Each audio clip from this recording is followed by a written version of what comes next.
अब आइए देखते हैं स्ववृत्त का एक नमूना। स्ववृत्त एक A4 साइज के पेपर पे अच्छे से कंप्यूटर से टाइप करके बनाते हैं और इस तरह से थोड़ा सा इसमें डिजाइनिंग कर देते हैं, बॉर्डर वगैरह अच्छे से दे करके, ताकि आकर्षक लगे और जिसके सामने आप प्रस्तुत करें उसको आपका स्ववृत्त यानी बायोडाटा पढ़ने का उसे मन करे, इस तरह से आकर्षक बनाते हैं। स्ववृत्त का जो सबसे पहला हिस्सा जिसे व्यक्त परिचय कहते हैं या व्यक्तिगत सूचनाएं जिसको कहते हैं, उसमें देखिए क्या क्या चीज़ें आती हैं। नाम, पिता का नाम, माता का नाम, जन्म तिथि, वर्तमान पता, स्थायी पता, मोबाइल नंबर, ईमेल और एक और आजकल आ गया है आधार नंबर। तो इतनी सारी चीज़ें व्यक्तिगत सूचनाओं के अंतर्गत आती हैं। अब दूसरा जो हिस्सा है वो देखिए है शैक्षणिक योग्यता। आपने क्या क्या योग्यताएं हासिल की हैं, कौन कौन सी डिग्रियां और सर्टिफिकेट हासिल किए हैं, उसको आप एक टेबल बनाकर, मैट्रिक्स बना करके इस तरह से देंगे। इसमें आप अलग अलग कॉलम बना देंगे, जैसे क्रम संख्या, परीक्षा का नाम, जो परीक्षाएं आपने उत्तीर्ण की हैं, विद्यालय, बोर्ड, महाविद्यालय या विश्वविद्यालय का नाम जहां से आपने शिक्षा प्राप्त की है, परीक्षा के विषय, कौन कौन से विषय आपने लिए थे उस डिग्री के दौरान, किस श्रेणी में आपने उत्तीर्ण किया है, प्रथम, द्वितीय, तृतीय, और कितने प्रतिशत अंक आपने प्राप्त किए। ये सब सूचनाएं मैट्रिक्स में बना के देंगे। और 10वीं से शुरू करते हैं, यानी हाई स्कूल से। सबसे पहले 10वीं के बारे में आप बताएंगे, कहाँ से आपने पास किया, कौन कौन से विषय थे, कौन सी श्रेणी आपकी रही, कितने परसेंट मार्क्स रहे। फिर 12वीं का, उसके बाद ग्रेजुएशन, जो भी आपने BA, BSc, BCom किया हो। उसके बाद आप पोस्ट ग्रेजुएशन का दे सकते हैं, MSc, MCom, MA जो भी किया हो। इसके बाद प्रोफेशनल डिग्री, B.Ed हो गया या MBA हो गया, B.Tech हो गया, BE हो गया, इस तरह से LLB हो गया। जो भी आपने प्रोफेशनल डिग्रीज की हैं उसको आप क्रम से ऐड करते जाएंगे। इस तरह से क्या होता है कि कोई भी एक सरसरी तौर पर ही आपकी सारी योग्यताओं को देख सकता है। अब आता है तीसरे नंबर पर अन्य संबंधित योग्यताएं। एकेडमिक योग्यता से इतर कुछ अन्य योग्यताएं भी आप जीवन में हासिल करते हैं, जो रेगुलर पढ़ाई करके या रेगुलर एडमिशन लेकर के आप किसी संस्था से नहीं हासिल करते हैं, बल्कि अपने स्तर से सीखते हैं, उसको भी आप दे सकते हैं। जैसे कंप्यूटर का ज्ञान, बहुत सारे लोग अलग से कोई कंप्यूटर की डिग्री नहीं लेते, कोई सर्टिफिकेट नहीं लेते, फिर भी उनको अच्छा खासा कंप्यूटर का नॉलेज होता है, जानकारी होती है। तो इस तरह की जो जानकारियां हैं आपके पास, उसको अन्य संबंधित योग्यताओं में रखेंगे। इसको डिजायर्ड क्वालिफिकेशन कहते हैं। तो जैसे कंप्यूटर का अच्छा ज्ञान एवं अभ्यास, MS ऑफिस, इंटरनेट का अच्छा ज्ञान। इसी तरह से कई सारे लोग एक से अधिक भाषाएं जानते हैं, तो आप उन भाषाओं का उल्लेख कर सकते हैं, जैसे हिंदी, अंग्रेजी के साथ जर्मन भाषा का कार्य साधक ज्ञान। कार्य साधक ज्ञान मतलब काम करने भर का जानकारी। इसके बाद अगला जो पॉइंट है उसमें अपनी उपलब्धियों को आप लिखते हैं। तो ये उपलब्धियां हो गई।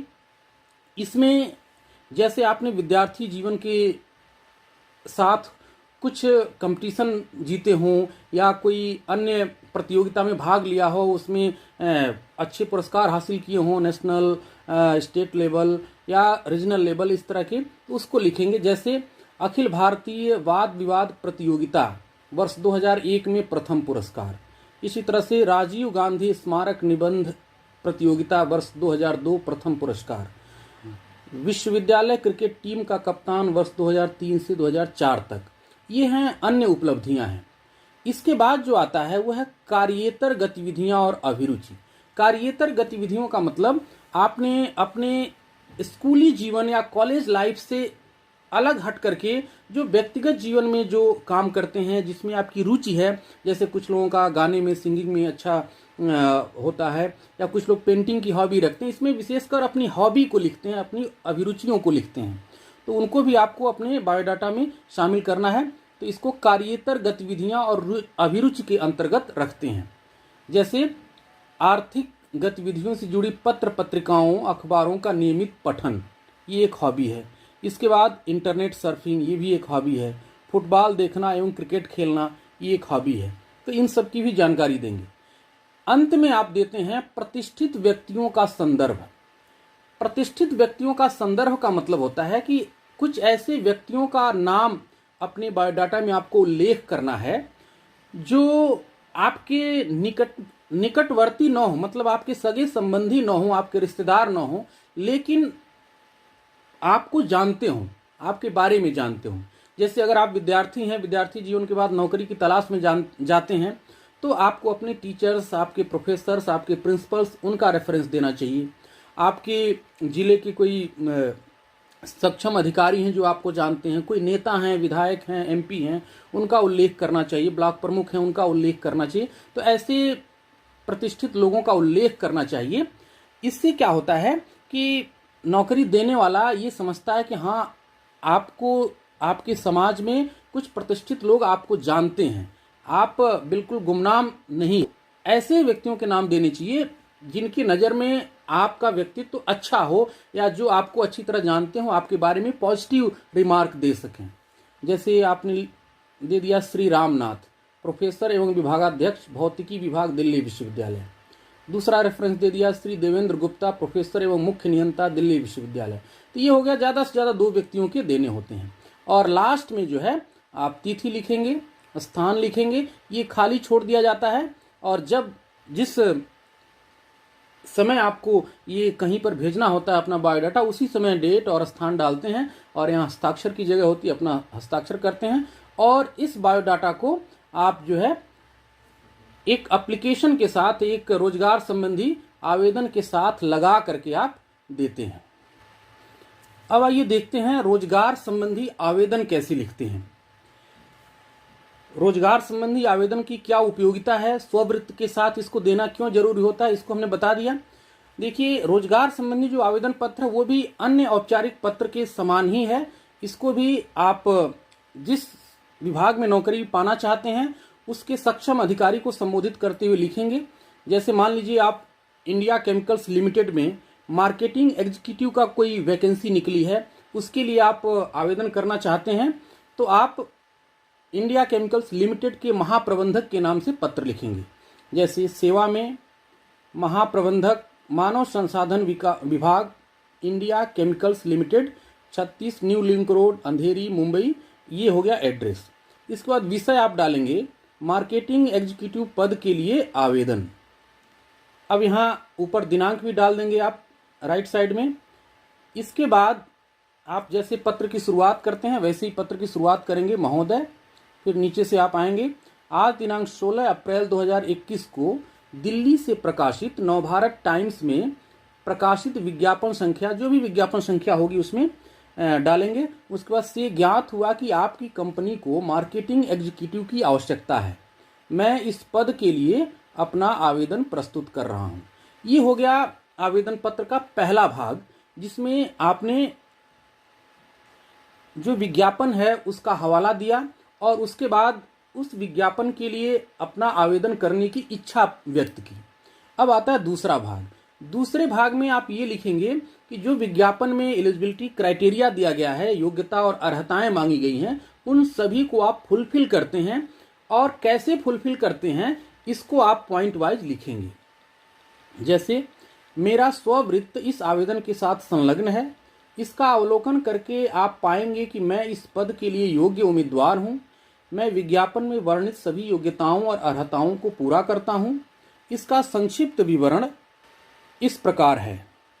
अब यहाँ ध्यान देना है, आपकी बायोडाटा या स्ववृत्त में तो आपकी सारी शैक्षणिक योग्यताएं, सारे एक्सपीरियंस, ट्रेनिंग, सब कुछ के बारे में जानकारी ऑलरेडी दी गई है। लेकिन यहाँ थोड़ा सा उनको समझा करके वाक्य में अच्छी तरह से लिखना है और इस तरह से लिंक करना है ताकि आप ये साबित करने का प्रयास करें कि जो हमारी योग्यता है वो इस पद पर काम करने के लिए बड़ा ही सुटेबल है और इस पद के लिए मैं एक अच्छा उम्मीदवार हूं, एक योग्य उम्मीदवार हूं, ये आपको साबित करना है।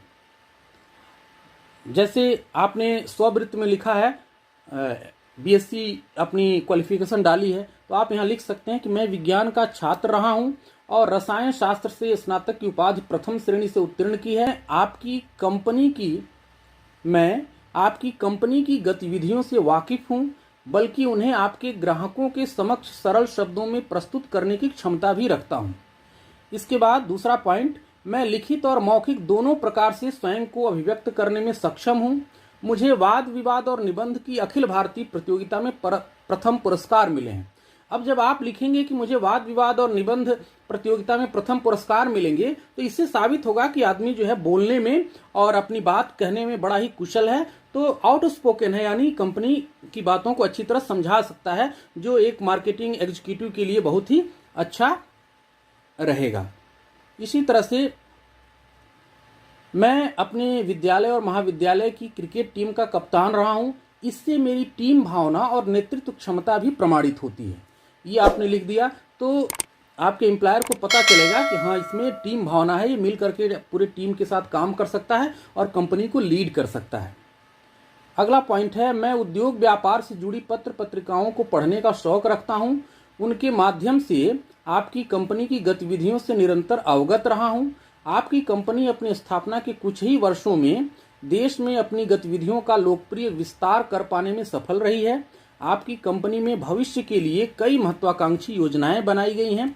तो इससे पता चलता है एम्प्लॉयर को कि ये हमारी कंपनी के बारे में अच्छे से जानता है और हमारी कंपनी के काम और गतिविधियों के बारे में इसकी अच्छी रुचि है। तो इससे क्या होगा कि आपकी उम्मीदवारी के बारे में निर्णय लेने में उसको आसानी होगी और लगेगा उसको कि हाँ, ये सुटेबल पर्सन है हमारे इस काम के लिए, हमारे इस पद के लिए, तो आपका चयन होने की संभावना ज़्यादा होगी। अंत में अंतिम जो भाग है उसमें आप कंक्लूड करेंगे और ये लिखेंगे कि कुल मिलाकर के जो हमारी योग्यताएं हैं, जो हमारे अनुभव हैं और जो आपने जो विज्ञापन जिस पद के लिए दिया है उसकी जो शर्तें हैं, इन सबको मिला करके मेरे हिसाब से मैं इस पद के लिए सबसे योग्य उम्मीदवार हूं और इसीलिए मैं आपसे निवेदन करता हूं कि आप इस पद के लिए मुझे चयनित करने की कृपा करें। तो आप लिखेंगे कि मैं महसूस करता हूं कि ऐसे माहौल में मुझे न केवल अपनी उन्नति और विकास का अवसर मिलेगा, बल्कि मैं कंपनी के विकास और उन्नति में भी महत्वपूर्ण योगदान दे सकूंगा। अतः आपसे अनुरोध है कि उपर्युक्त तथ्यों को ध्यान में रखते हुए मेरे आवेदन पर सकारात्मक रूप से विचार करें और मुझे उक्त पद के लिए चयनित करने की कृपा करें। सर धन्यवाद।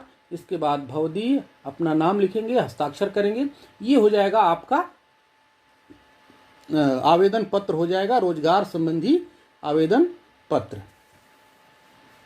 तो आज की वीडियो में आपने देखा कि स्ववृत्त होता क्या है, स्ववृत्त लिखते कैसे हैं, स्ववृत्त की विशेषताएं क्या हैं और साथ में स्ववृत्त का फॉर्मेट भी देखा। उसके साथ आवेदन पत्र या रोजगार संबंधी आवेदन पत्र कैसे लिखते हैं, उसकी खासियत क्या है और क्यों ये दोनों एक साथ जरूरी हैं, इसको भी आपने देखा।